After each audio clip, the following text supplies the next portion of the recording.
Alan Quinlan, good morning to you. Morning, Adrian. What's happening? All is quiet now. How was your pancakes? Quiet weekend. It was good, yeah. What did you have? Nice. I was talking to Tommy Welch earlier on. He was saying he wasn't actually that sure what was in them. Did you have any pancakes? I did. I bought them on Super Value. Listen, that's the way to do it. What sort of filling would you be?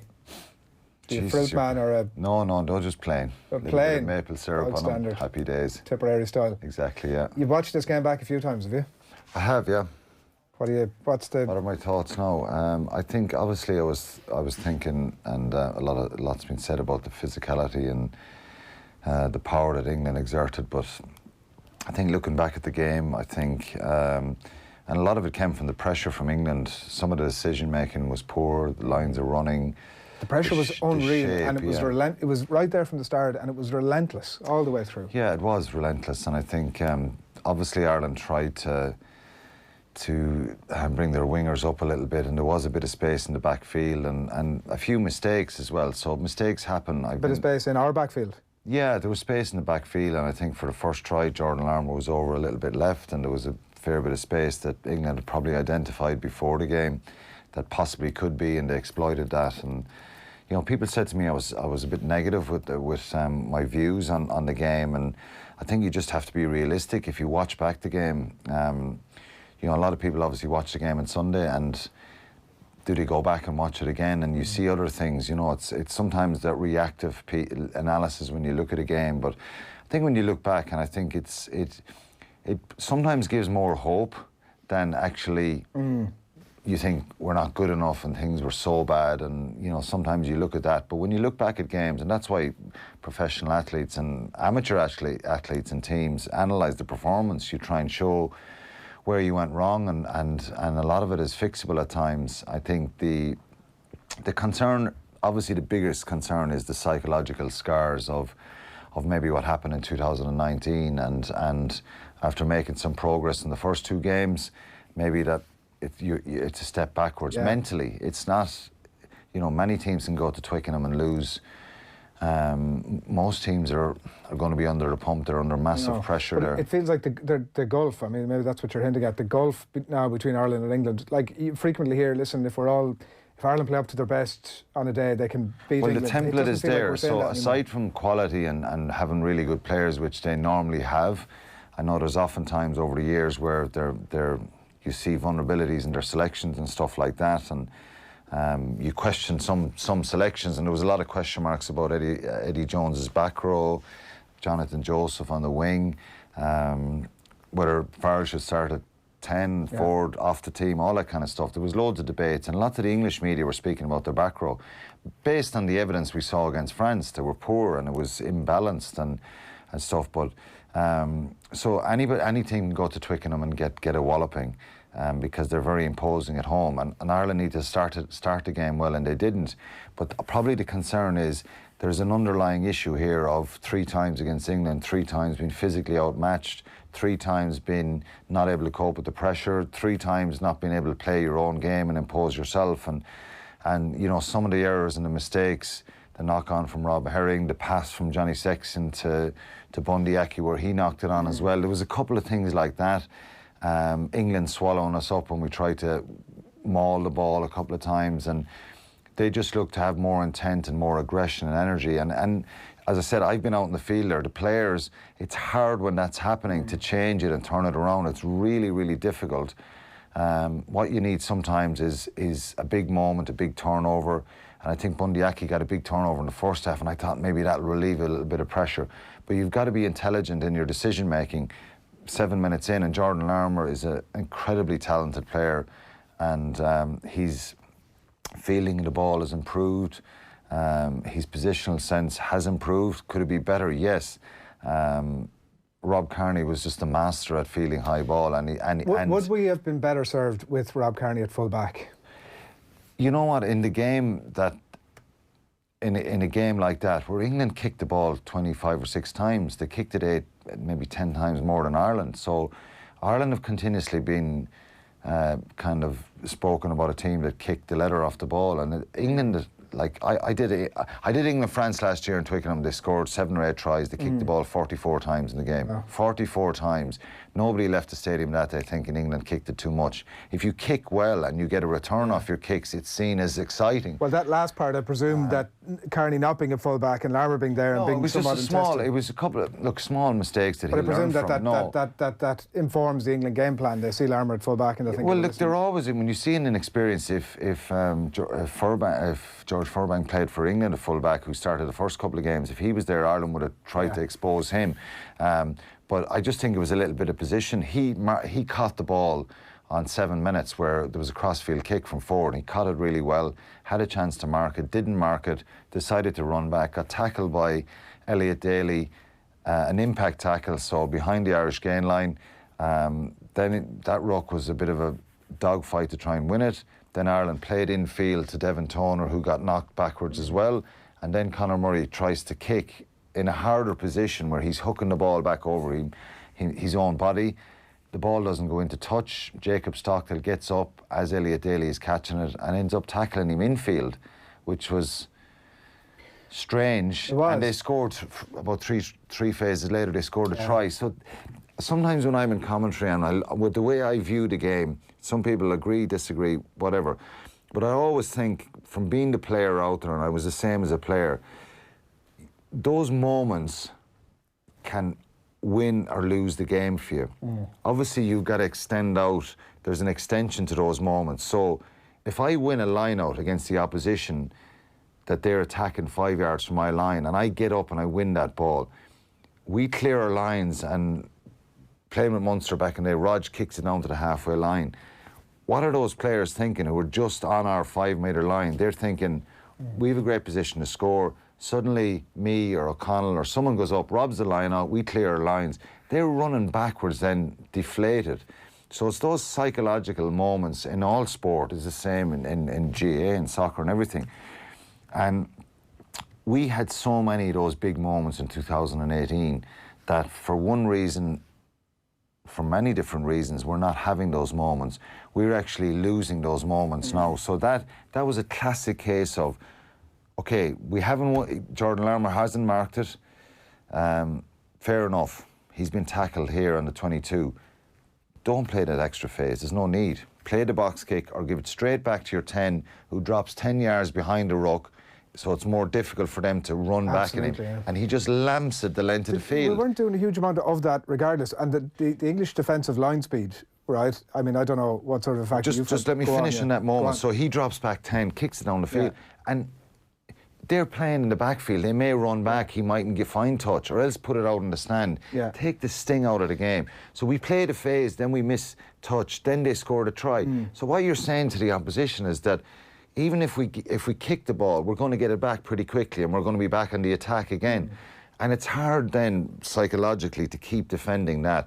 And there was just lots of moments in the first half where Ireland did something good and then just backed it up with poor mistakes, poor decisions, knock-ons, overrunning the ball, a poor execution, a pass from Peter O'Mahony to Stockdale where he overran that, and it wasn't a great pass either. So it has a snowballing effect. So I think the issue that they need to sort out now is between their ears, first of all. Obviously that might involve some change in the personnel, but the players need to take ownership here themselves, sit down and look back at some of the games and say, look, even though we've had some brilliant highs, like at the World Cup where Scotland was a brilliant performance, Wales was a really good performance a few weeks ago, they've just gone step back, and it's about psychologically changing that. Can I just ask you one more on the what went wrong before we get into the where do we go from here, to borrow a phrase? That defensive line speed thing, and so England are right up on top of us. The out half is also standing close enough to that line, so he's getting swallowed up in that movement, right? Like, they're out of the blocks every time, like 100-metre sprinters, and shutting down the Irish play, and obviously, like you've said, driving the back.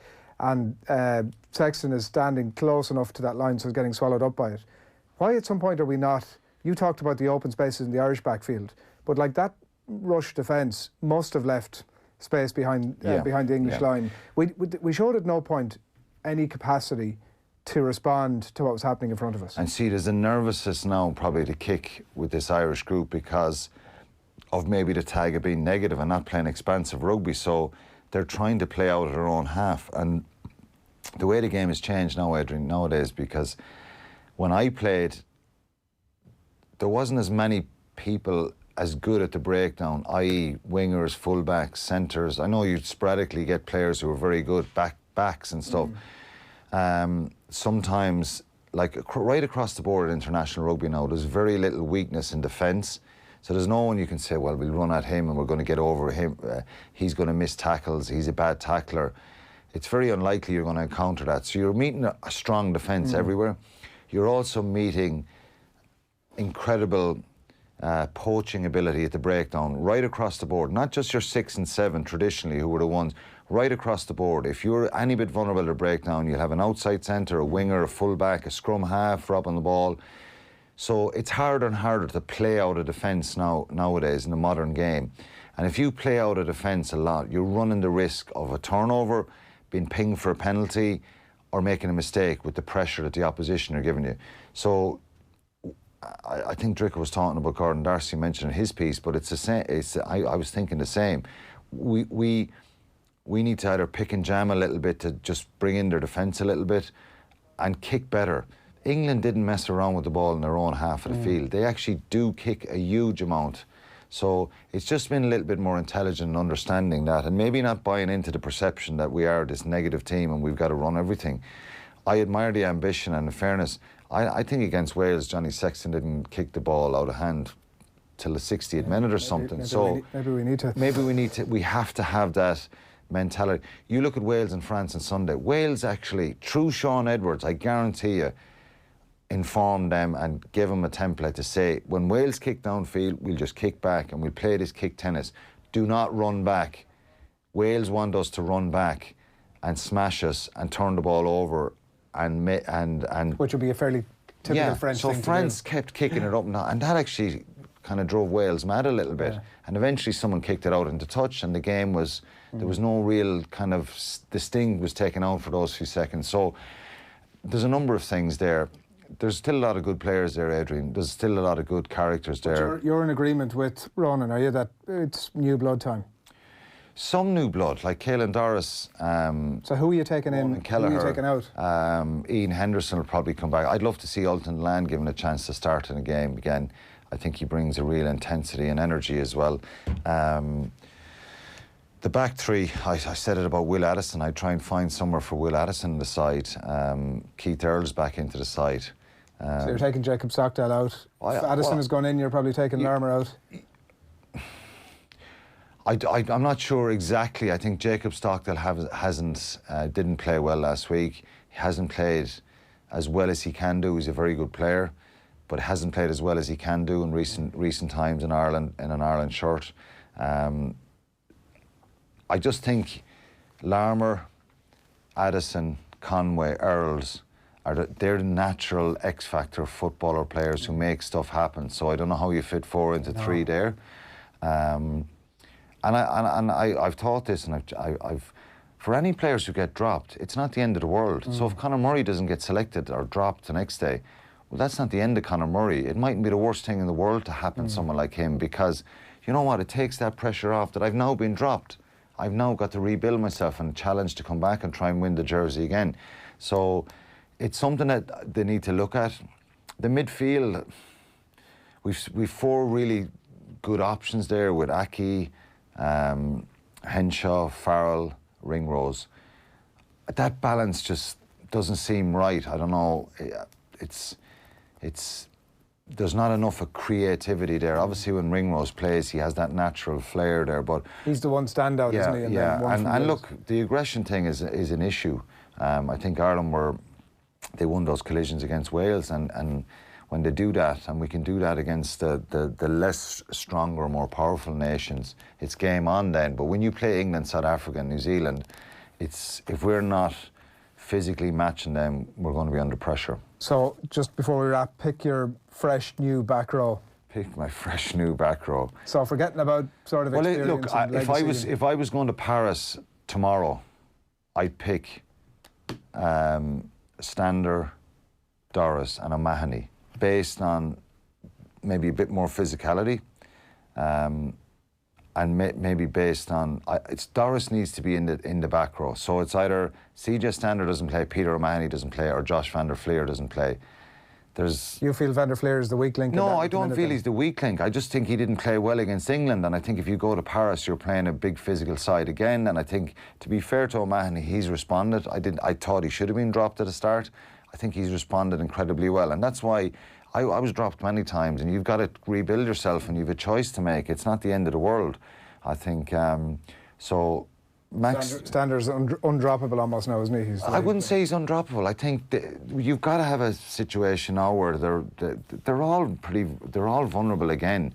But I think Stander has been the one. James Ryan himself and O'Mahony out of the forward pack last week were the three that kind of, you could say, stood up and they were throwing themselves about. But you can't have three of your forwards having a strong, aggressive reaction and five of them not really been up to that same level. You think you need your 8 forwards going to Twickenham really been bullish and working as really tight as a unit. So look, it's not wholesale changes, but probably 3 or 4 changes in the team to see if they can change that whole flow. Shake it up a bit, yeah. I don't know what we're going to talk about next week. We'll see when Monday comes. Thanks a million. Enjoy the weekend. Alan Quinlan, as always, on a Friday morning.